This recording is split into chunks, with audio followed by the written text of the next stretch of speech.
आप सभी को राधे राधे। आज है 4 मार्च और 4 मार्च साल 2025 के हरियाणा करंट अफेयर इस वीडियो में हम पढ़ने वाले हैं। आइए प्यारे दोस्तों, हम लोग हमारे आज के इस वैल्यूबल सेशन को शुरुआत करते हैं। और अगर आप स्टार IQ यूट्यूब चैनल पे पहली बार आए हो तो इस चैनल को जल्दी से सब्सक्राइब कर लीजिएगा। चलिए बढ़ते हैं आगे। और हाँ, अगर आप लोग एग्ज़ाम की तैयारी कर रहे हो जिसमें आपको हरियाणा जीके पढ़नी है बहुत अच्छे तरीके से, तो आप लोग इस किताब को ले सकते हैं। और ये किताब आप लोगों को लिंक आपको डिस्क्रिप्शन बॉक्स में मिला हुआ है, अमेजोन या फ्लिपकार्ट पे जाके ले सकते हैं आप लोग इस किताब को। ठीक है। CET की तैयारी करने के लिए आप स्टार IQ एप्लीकेशन पे जाके प्रतिज्ञा बैच है वो भी ले सकते हैं।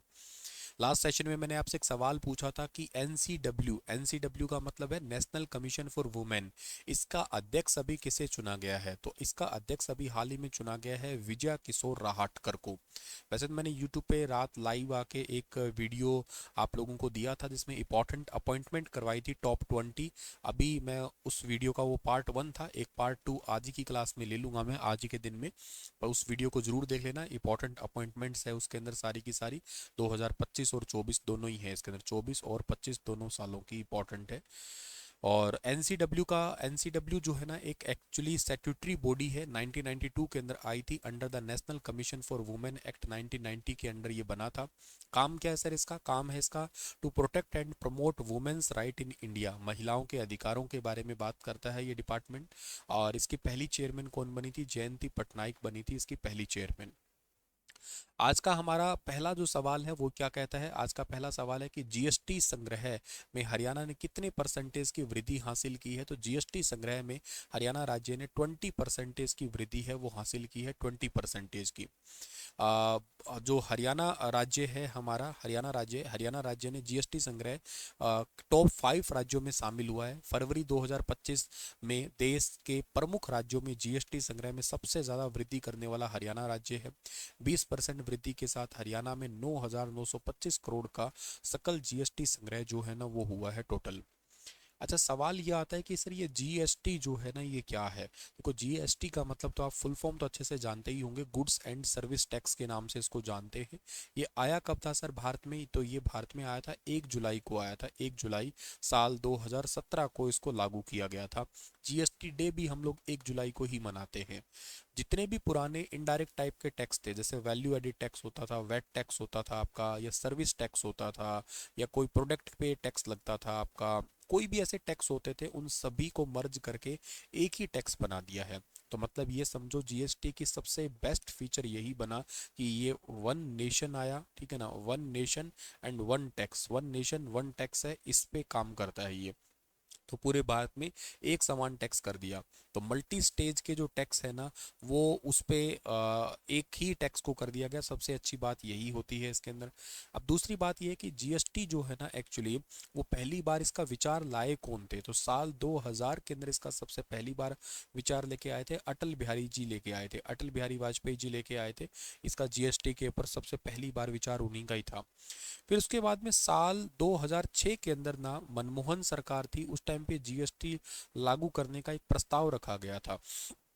फिर साल 2014 के अंदर जीएसटी बिल को पास किया था नरेंद्र मोदी सरकार ने, मतलब बीजेपी सरकार ने। इस पे पहली बार इस पे जो बिल पेश कर दिया गया था। 2016 के अंदर जो है ना 122वां संविधान संशोधन पास हुआ और जीएसटी लागू करने के लिए जो ना रास्ता लगभग साफ हो ही गया था। और करते करते 1 जुलाई 2017 को भारत में जीएसटी लागू हो ही गया।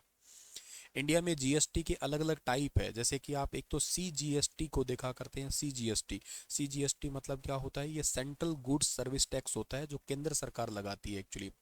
एक होता है इसके अंदर state goods and service tax के नाम से जानते हैं इसको, राज्य सरकार लगाती है। एक होता है integrated goods and service tax होता है आपका, ये एक राज्य से दूसरे राज्य पे लगाए जाने वाला टैक्स होता है ना, इसको बोलते हैं हम लोग integrated goods and service tax.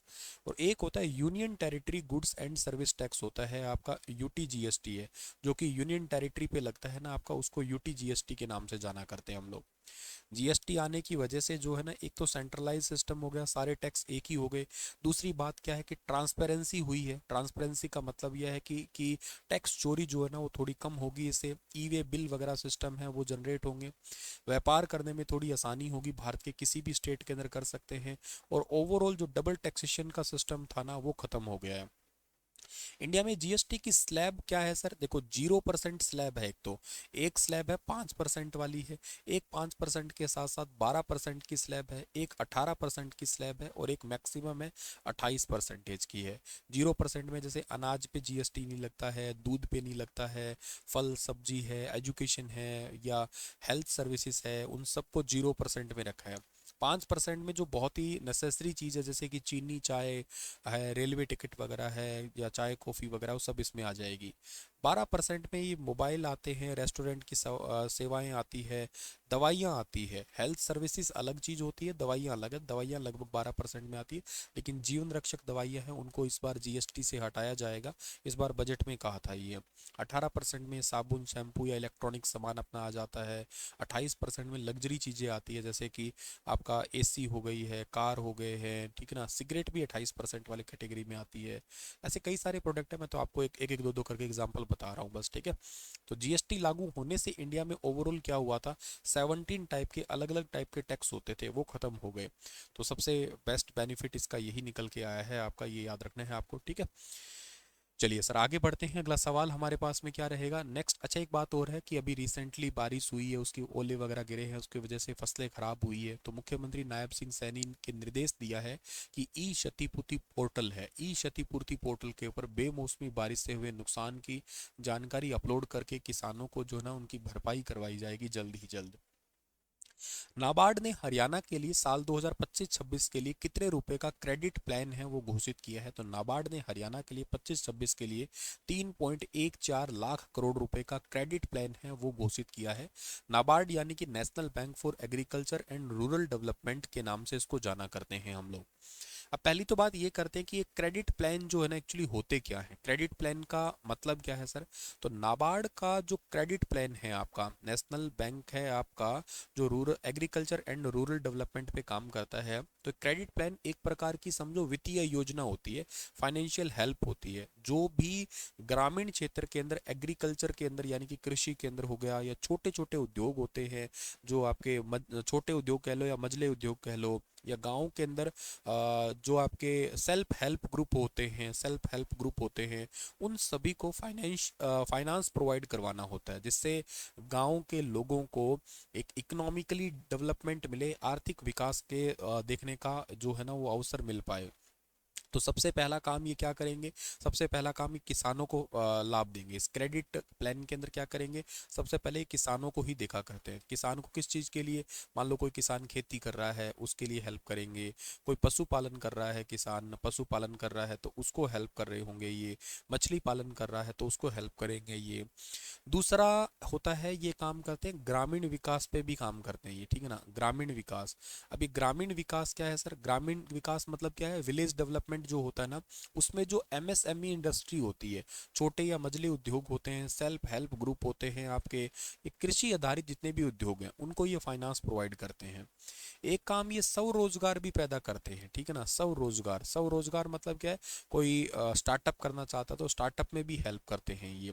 और नाबार्ड एक काम ये क्रेडिट प्लान से जो छोटे छोटे बैंक होते हैं, मतलब कोऑपरेटिव बैंक होते हैं, उन कोऑपरेटिव बैंक को भी लोन प्रोवाइड करते हैं जो कि किसानों को हेल्प कर रहे होते हैं फिर ये।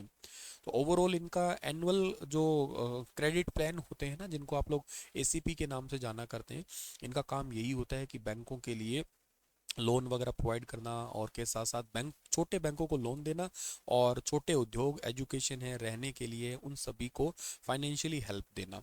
हालांकि इसके अंदर ना एक डिस्ट्रिक्ट क्रेडिट प्लान भी आता है, डिस्ट्रिक्ट क्रेडिट प्लान जिसको बोलते हैं ना हम लोग, ये जिलों लेवल पे काम किया करते हैं आप लोग, छोटे लेवल पे। और इससे भी एक छोटा आता है, गांव लेवल पे आता है, इसमें सिंचाई बागवानी के लिए पैसा दिया जाता है, उसको रीजनल डेवलपमेंट क्रेडिट प्लान के नाम से जाना करते हैं हम लोग, ठीक है। तो ये आप लोगों को मेन याद रख लेना है यहाँ पे, ठीक है ना। तो क्रेडिट प्लान किस किस को मिलते हैं, किसानों को मिलते हैं, सेल्फ हेल्प ग्रुप को मिलते हैं, एमएसएमई को मिलते हैं, ध्यान रखना, कोऑपरेटिव बैंक को मिलते हैं, और ग्रामीण बैंक जो होते हैं ना उनको मिलते हैं। एनजीओ को भी मिलता है क्या सर? हाँ, एनजीओ को भी क्रेडिट प्लान मिल सकता है आपका, ये याद रखना आप लोग। नाबार्ड जो है ना सर, नाबार्ड नाबार्ड आपको अच्छे से जानते ही हो इसकी। अच्छा, नाबार्ड जो है ना सर हमारा, ये इसकी स्थापना कब हुई थी? तो नाबार्ड की स्थापना हुई थी 12 जुलाई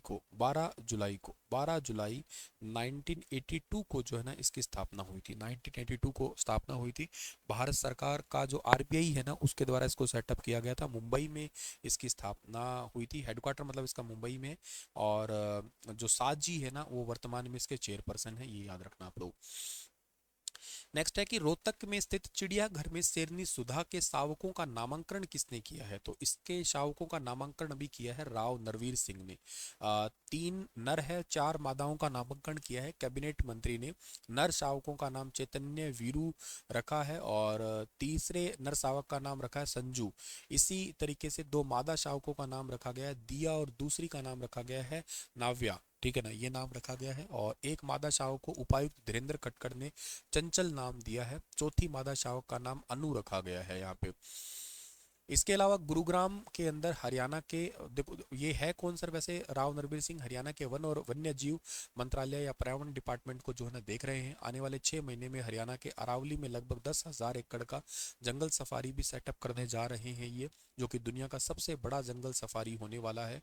वर्तमान में शारजहां में है और उससे भी बड़ा ये होगा आपका 10,000 एकड़ का। यहाँ पे जो इतने पेड़ वगैरह है जैसे काबली कीकर वगैरह उनको हटा के जलवायु अनुकूल पौधे है लगाए जाएंगे। हरियाणा में स्टूडेंट को तकनीकी क्षेत्र में सक्षम बनाने के लिए कितने नए पॉलिटेक्निक कॉलेज खोले जाएंगे? तो हरियाणा में टोटल 4 नए पॉलिटेक्निक कॉलेज खोले जाएंगे। मुख्यमंत्री नायब सिंह सैनी के विधानसभा क्षेत्र लाडवा में खोला जाएगा दूसरा पॉलिटेक्निक कॉलेज। शिक्षा मंत्री महिपाल ढांडा के गृह जिले पानीपत में खोला जाएगा। बाकी 2 कॉलेज है पटौदी और नारनौल में खोले जाएंगे। वर्तमान में 27 सरकारी और 127 प्राइवेट पॉलिटेक्निक कॉलेज है, जबकि 11 कॉलेज सोसाइटी के द्वारा संचालित किए जा रहे हैं। इन प्राइवेट कॉलेज में 35,000 बच्चे हैं वो एजुकेशन ले रहे हैं। और प्रदेश में इन 4 नए पॉलिटेक्निक कॉलेज खुल जाने से सीटों की संख्या है वो भी बढ़ जाएगी। तो टेक्निकल एजुकेशन में ये हेल्प करते हैं पॉलिटेक्निक कॉलेज। इनके लिए 3500 कंप्यूटर भी खरीदे जाएंगे ताकि इन जो भी यहाँ पे इंस्ट्रक्टर होते हैं उनको एजुकेशन या उनको जो ना इसके लिए ट्रेनिंग वगैरह भी दी जाएगी। चलो सर, आज का सेशन इतना ही है। आपके लिए एक सवाल छोड़ रहा हूँ कि हरियाणा के किस जिले के सरबजोत सिंह ने एशियन गेम्स में गोल्ड मेडल हासिल किया है? बताइए इसके बारे में विस्तार से। कल फिर हाजिर होता हूँ लेटेस्ट अपडेट के साथ, तब तक राधे राधे।